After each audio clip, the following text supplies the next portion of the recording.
ስሙት። ሰው ከሚሰራቸው ታላላቅ ኃጢያቶች አንዱ ውለታ መርሳት ነው። ውለታ መርሳት በጣም ከባድ ኃጢያት ነው።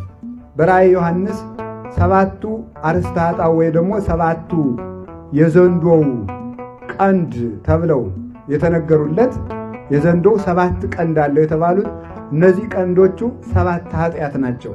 ከሰባቱ ኃጢያቶች አንዱ ውለታ መርሳት ነው።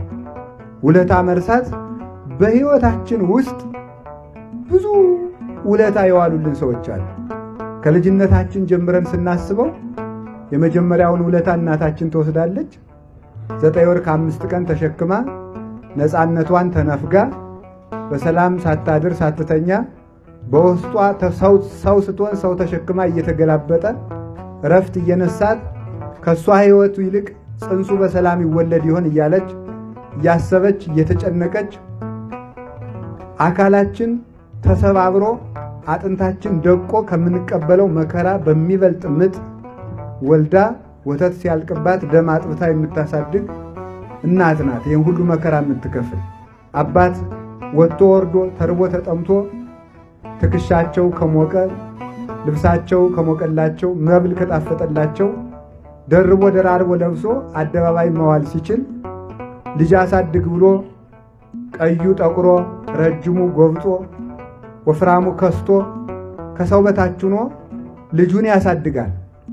አባት ባለውለታችን ነው። መምህራን ባለውለታችን ናቸው። ካህናት ባለውለታችን ናቸው። ጎረቤት ባለውለታችን ነው። ምድር ባለውለታችን ናት። ሰማይ ባለውለታችን ነው። የፍጥረታት ሁሉ ውለታ አለብን እና የሰው ልጅ ሰው የሚባለው የዋለለትን የማይረሳ ሰው ነው።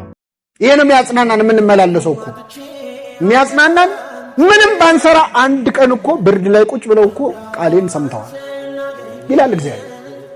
ሌላ ቦታም ብርድ ላይ ቆመን ሌላ የሰራነውን ኃጢአት እንደሚቆጥረው ማለት ክፉ ሐሳብ ኃጢአትን ክፉ ሐሳብ ያሰብነውን ይቆጥራል፣ ጽድቅ ያሰብነውንም ይቆጥራል። አንድ ሰው እግዚአብሔር ቤት ለመሄድ እየፈለገ ውስጡ እየተመኘ ግን መሄድ አቅቶት የቀረሰው አለ። ክርስቶስ የመጣውን ሊቆጥርለት ካቃተው ያሰበውን ይቆጥርለታል። አቅቶት ነው እንጂ እኮ ሊመጣም አስቦ ነበር ይላል። ሞልታ ያጠፋሃትንም አላርም ያያል እግዚአብሔር።